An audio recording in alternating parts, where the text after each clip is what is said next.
Chers amis, j'ai entendu plus d'une fois la parabole du Fils prodigue, et sûrement vous aussi, pour expliquer l'amour de Dieu le Père. L'histoire est intéressante. Et bien sûr, généralement, vous la racontez à vos enfants. Permettez que je fasse un petit résumé. Alors, c'est un fils qu'on pourrait qualifier de rebelle. J'ai besoin de mes deux mains, alors... Ça va. Merci. Parce que vous allez voir que je parle avec mes mains aussi. Alors, c'est un fils qui est qualifié de rebelle. Il est épris de justice. En fait, il refuse de se soumettre aux règles de la maison. Il demande à son père sa part d'héritage, quitte la maison, le village, et il mène une vie de plaisir. Le plaisir dure tant qu'il a de l'argent. Et quand il n'y en a plus, ben, tout d'un coup, il se retrouve à avoir faim. OK? Les besoins physiques, ils sont toujours là. Et il trouve un emploi comme gardien de pourceau. Le travail le plus déshonorant qui soit pour un juif. Mais son esprit vagabonde. Il fait de l'introspection. L'introspection, ça veut dire il se remet en question. J'étais-tu bien chez mon père? Hein? J'ai peut-être fait une erreur. C'est pas facile d'admettre une erreur, mais vraiment pas facile.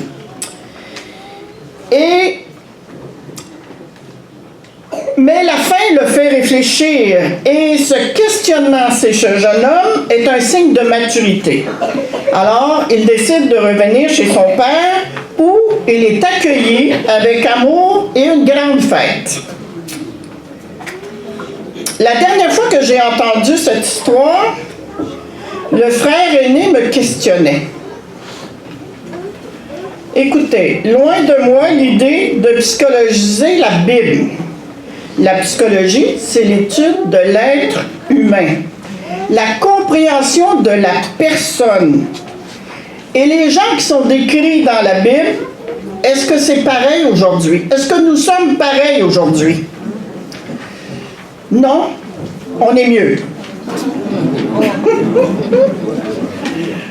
Je pense qu'on est aux prises avec les mêmes sentiments, les mêmes traits de caractère. Alors, c'est en ce sens-là que le frère du fils prodigue, ce frère en colère, me questionnait. Est-ce que sa colère est justifiée? Est-ce qu'il a raison d'être fâché? Oui. Il a raison. Non. Certains vont dire oui, d'autres vont dire non. Permettez que j'appelle Benjamin. Vous connaissez Benjamin? En fait, c'est Benjamin, ça veut dire le fils cadet. OK? C'est quelqu'un qui se définit comme un Benjamin de famille, ça veut dire qu'il est le dernier. OK? Alors, tour à tour, pour essayer de ne pas trop me mélanger avec le fils cadet et le fils aîné, ben ça se peut que je l'appelle Benjamin. OK? Benjamin a dépensé tout l'argent de son père et il est accueilli en héros. Enfin, en tout cas avec beaucoup d'amour et d'honneur par son père. Le frère aîné ne comprend pas, mais vraiment pas ce qui se passe. Comment son père peut-il faire une fête à celui qui a dépensé tout son argent? C'est ce qu'il voit et c'est ce qu'il comprend. C'est pas logique. Hein? Faire une fête à quelqu'un qui est délinquant, oh boy! Hein? Première explication. Je vais en avoir plusieurs. Permettez. Ce frère aîné est fâché envers son frère cadet pour son agir. Qu'est-ce qu'il a fait? Ben, il est parti de la maison. Et parce qu'il est parti de la maison, il a fait souffrir son père. Hein? La Bible dit que le père scrutait l'horizon pour apercevoir son fils. Imaginez, Madame White écrit qu'il a dû le faire plus d'une fois. Le père est préoccupé. Le fait que le père s'inquiète pour son fils fait en sorte que le fils aîné se sent probablement délaissé, abandonné par son père. C'est chez les adolescents ou jeunes adultes, ce genre de réflexion arrive vite puis est possible. Hein? Parce qu'il faut penser que c'est des jeunes... ils sont jeunes.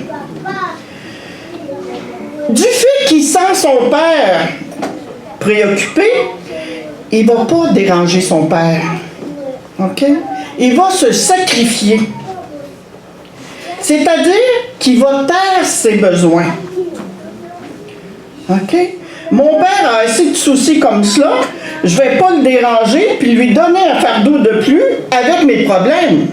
Ça, c'est probablement ce qu'il peut se dire. C'est gentil, mais une telle attitude peut être une nourriture pour une grande frustration. Si cela avait été l'unique raison de la colère, OK, de sa colère, l'arrivée de son frère et la joie de son père aurait été assez pour dissoudre sa colère. Eh bien non. Pourquoi il ne décolère pas? Si le départ est l'unique raison, son arrivée devrait enlever la colère. C'est pas ce qui se passe. On réfléchit encore un peu plus. C'est un sabbat de la famille. Comment on pourrait définir le frère aîné? Bien, généralement, les frères aînés, les aînés de famille, parce que moi aussi je suis une aînée de famille, c'est des gens très responsables. Et nous, les parents, avons tendance à les responsabiliser. Hein? Genre de fais attention à ton petit frère, hein? Prends soin de lui, aide ta petite sœur. Parce que je suis une aînée, ben, j'ai hérité du gène responsable. OK? Et parfois, même ces aînés de famille sont plus sévères que les parents. C'était présent dans les familles nombreuses qui sont québécoises, là, OK? Quand la maman se retrouve avec 10, 12 enfants, là, OK? Généralement, c'est les plus vieux qui prennent soin des plus jeunes. Même dans la Bible, Jésus avait des frères aînés et qui voulaient reprendre Jésus. N'est-ce pas? Alors, revenons à notre frère aîné. Il est soucieux de justice.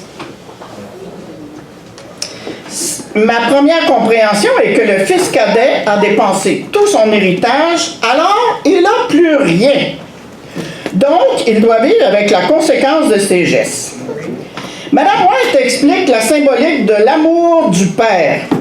Elle dit que le père a couvert, quand il a aperçu son fils au loin, il l'a couvert de son manteau à lui, pour ne pas qu'on le voie en lambeaux. Il a reçu des vêtements propres. Cela signifie que son péché est effacé. Mais pas seulement cela. Le père lui remet un anneau au doigt. Cela veut dire que le fils retrouve tous ses privilèges, tous ses droits. En fait, c'est comme s'il n'avait jamais péché et qu'il n'avait rien dépensé. Rien pour décolérer le fils aîné, là.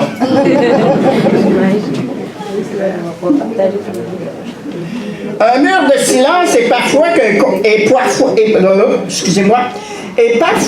pire qu'un conflit ouvert.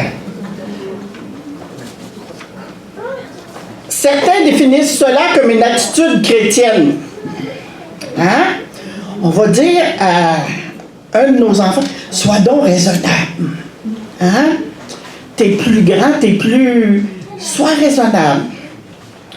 Ça veut dire que toute frustration non dite risque d'exploser un jour. Et est-ce que c'est ça qui arrive chez le frère aîné? Sûrement. On peut trouver d'autres raisons à sa colère. Hein? Dans l'enfance, le frère cadet plus jeune est toujours en échec. En fait, ça veut dire qu'il est toujours en retard dans son développement envers le frère aîné. Et parents, soyez à l'écoute de ce qui se dit à propos de vos enfants. Hein? Souvent, le frère aîné va... il va avoir des petits mots qui peuvent se dire pour dévaloriser celui qui est en train d'apprendre. Hein? Soyez à l'écoute.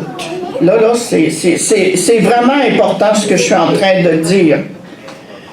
Parce que le frère plus jeune qui voit son frère aîné, très souvent, il va se dire « Et je ne serai pas comme lui ». Hein? Plus souvent, les jeunes choisissent de s'affirmer en s'opposant au comportement du frère aîné.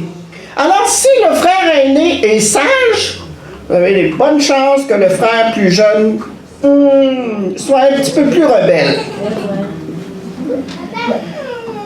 Est-ce que le frère aîné est jaloux de son frère cadet, de Benjamin? Oui. Oui. Pourquoi? On doit repartager son héritage. Oui, mais pas seulement ça. Les honneurs qu'il reçoit de son père. Oui. Tout ce que vous me dites est très bien. OK? Mais en fait, il est jaloux du fait qu'il exprime sa frustration ouvertement. Lui, là, il est émotif. Puis c'est clair. OK? Tandis que l'aîné responsable est incapable d'être comme son frère. OK? Lui est juste, doux, bon, gentil. Tous les attributs d'un enfant chrétien. Écoutez, j'ai vu des doux et gentils faire une crise à un moment donné. Et sachez qu'ils ne sont pas pris au sérieux, mais pas en tout. OK? On va leur dire, c'est pas toi, t'es pas comme ton frère. Hein? Fait qu'ils n'ont aucune chance. Qu'est-ce qui manque au frère aîné? Qu'est-ce qui lui manque? Le pardon. Le pardon, oui. Ensuite? Oui. La compréhension. La compréhension, oui. La compassion. L'amour. Oh boy. Oui. Oui. Beaucoup vont dire l'amour. D'ailleurs, je lisais dans les paraboles de Jésus, Madame White, hier soir, et elle dit, et je pense qu'elle a été un peu sévère envers lui. Dans le sens que, oui, c'est vrai qu'il lui manque de l'amour. Mais moi, je ne dis pas qu'il lui manque de l'amour. Moi, je dis qu'il lui manque de la sensibilité. OK? La justice est importante. La colère est une barrière à l'amour. Je vais y revenir, mais la sensibilité à l'autre l'est aussi. La sensibilité, c'est quand je suis capable d'être en contact émotif avec mon frère. Où est rendu mon frère dans son cheminement? Je vais prendre le temps de l'accueillir avec chaleur, tendresse, amour, comme son père l'a accueilli. Est-ce qu'il est rendu là? Surtout pas. Surtout pas. Je vous ferai remarquer que c'est le père qui se déplace, qui va vers son fils, qui va vers Benjamin, OK? Et il va vers son fils aîné. C'est le père qui sort de la maison et va rejoindre son fils à l'extérieur. Son père est obligé de le rassurer. Enfin, il l'essaie. Ton frère qui était mort est revenu à la vie. Le frère aîné décolère toujours pas. L'échange est à deux niveaux. OK? L'amour pour le père la justice pour le frère. OK? L'argent qu'il a dépensé, la justice. Hein? Ça se rejoint pas. Mais pas du tout. Et n'est-ce pas parfois des problèmes de communication dans un couple? Avec nos enfants? Hein? Nos enfants? Oui, oui. J'en parlerai un peu plus cet après-midi. OK? Et c'est au travers un reproche que le fils aîné exprime enfin la vraie raison de sa colère. Il a besoin d'amour, d'attention. OK? J'ai toujours été auprès de toi, mais tu ne m'as pas fait de fête. Est-ce qu'il est jaloux? Non. OK? Est-ce qu'il est jaloux du fait que le frère Benjamin a une fête? Non. En fait, il est en besoin, lui aussi. Il est tellement dans un désert affectif qu'il dit au père, ton fils, et pas mon frère.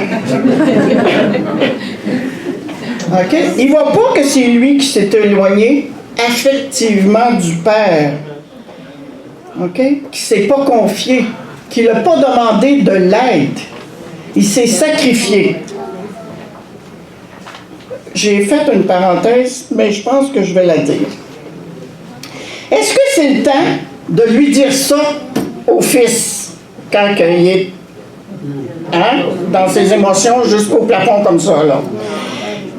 Non, c'est rien pour le rassurer, c'est rien pour le consoler. OK?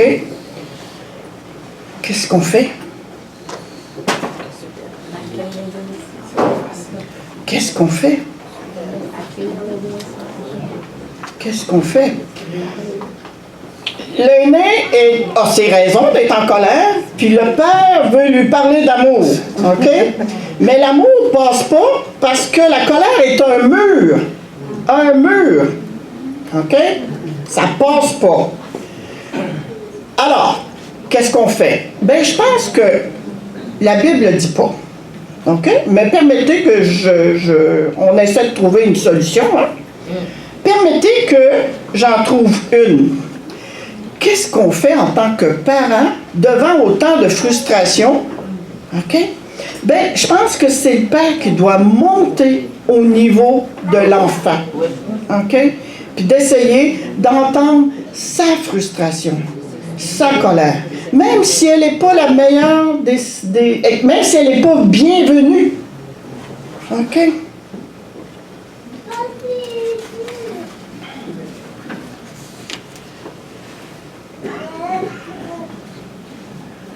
Qu'est-ce que le parent va lui dire?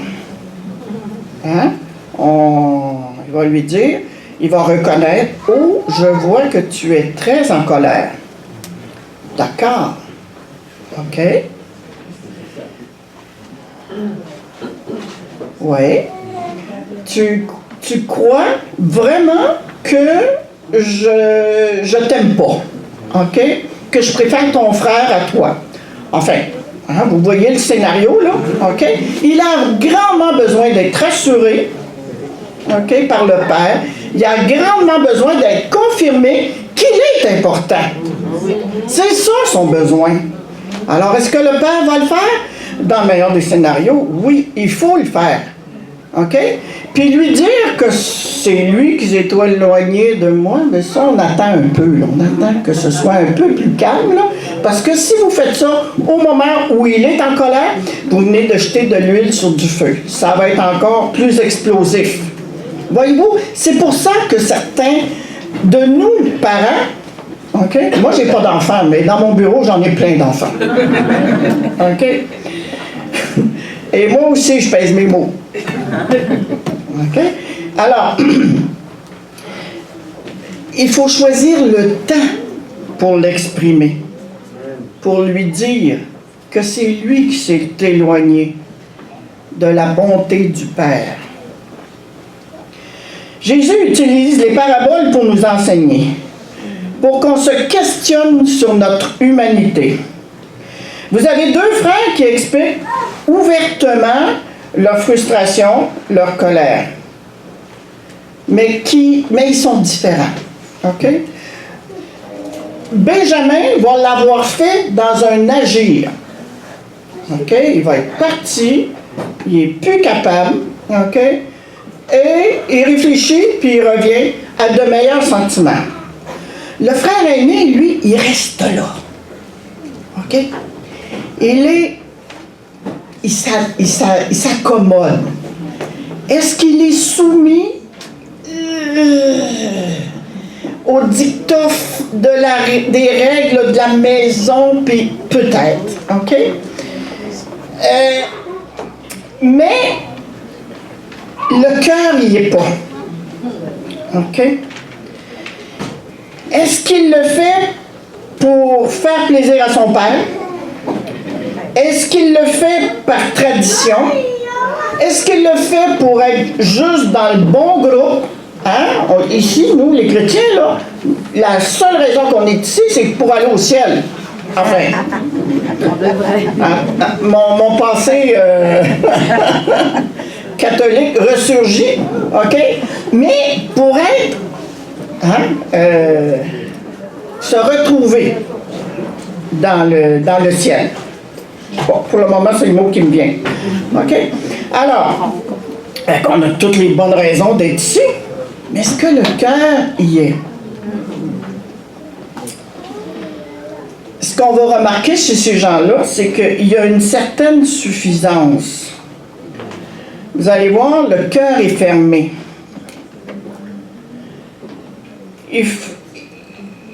En fait, ils vont être attentifs au comportement. OK?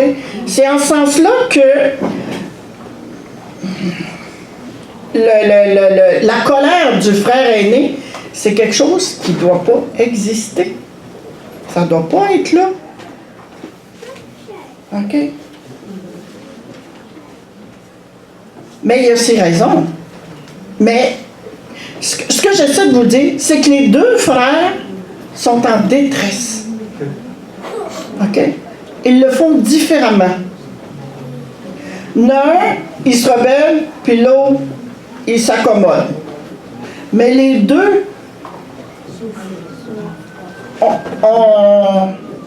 sont en détresse. OK?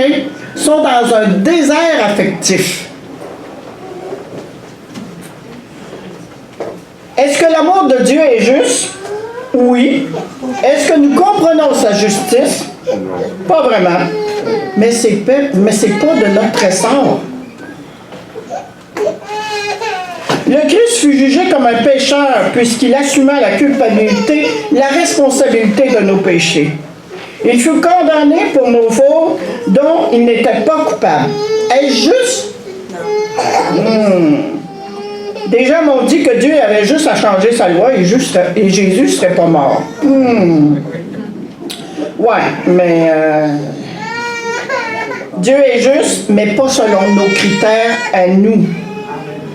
Une parabole qui exprime bien cela est celle, puis il y en a plein, OK, est celle des travailleurs dans un champ. OK? Celui qui a travaillé 15 minutes, puis celui qui a travaillé toute la journée, ils vont avoir exactement le même salaire. C'est juste? Pour Dieu, oui, mais pas pour nous. OK? Le seul vrai combat de la révolution chrétienne est la révolution du cœur. Et c'est ce que Jésus nous a laissé après son départ. Mais dans quelle mesure de donner priorité à notre cœur est égoïste? Il nous a donné son Saint-Esprit pour nous aider à être plus sensibles. Je vais en parler cet après-midi. OK? Malheureusement, je dois partir à 16h30 au plus tard. Alors, je vais essayer de vous donner le plus d'éléments possible. Dans Luc 15, Jésus raconte 4 paraboles pour illustrer l'amour de Dieu. OK? 4 paraboles qui sont perdues. OK? Alors, on commence par la brebis perdue. Permettez que j'exprime tout de suite le contexte de Jésus. Quand Jésus exprime ça, OK, il est entouré de gens. Des gens qui ont besoin. Des gens qui sont fatigués, malades, désemparés, vides de sens. Car l'enseignement des religieux axe la vie chrétienne sur le comportement. Y avait-tu des lois à cette époque qu'il fallait respecter? Oh, il y avait plein de lois, OK? Plein de règles. Et avec ces lois et ces règles-là, c'est comme si on perd le sens. Et c'est en ce sens-là qu'on est dans un désert affectif. Alors, Jésus raconte l'histoire de la brebis perdue. Est-ce que la brebis perdue sait qu'elle est perdue? Oui, elle sait qu'elle est perdue. Mais elle ne sait pas comment revenir. OK? Alors, imaginez, le berger reste les 99. OK? Il les laisse seuls. Il s'en va chercher la brebis perdue, la met sur ses épaules. OK? Puis, il fait une fête. Imaginez les gens qui entendent ça et qui peuvent s'identifier à cette brebis perdue. Ils se sentent tout d'un coup valorisés, importants aux yeux de Dieu. Non, mais écoutez, pas pour rien qu'il est poursuivi continuellement, là, puis qu'il est tout le temps en train d'enseigner. Les gens ont besoin de sens. OK? L'histoire de la drèche perdue. Est-ce qu'elle sait qu'elle est perdue? Non. Non. En fait, elle ne sait pas. C'est la propriétaire de la maison, OK, qui la cherche parce qu'elle est importante pour elle. OK?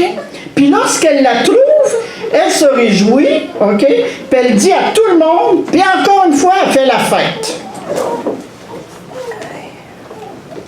Le fils prodigue perdu.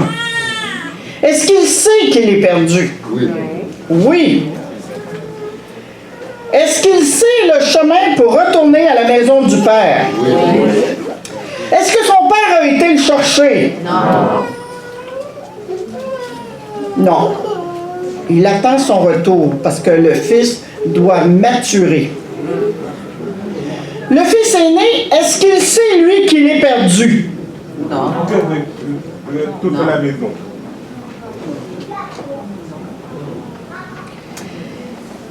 Il ne sait pas qu'il est perdu. Parce que lui, il est juste. OK? Sa colère est justifiée.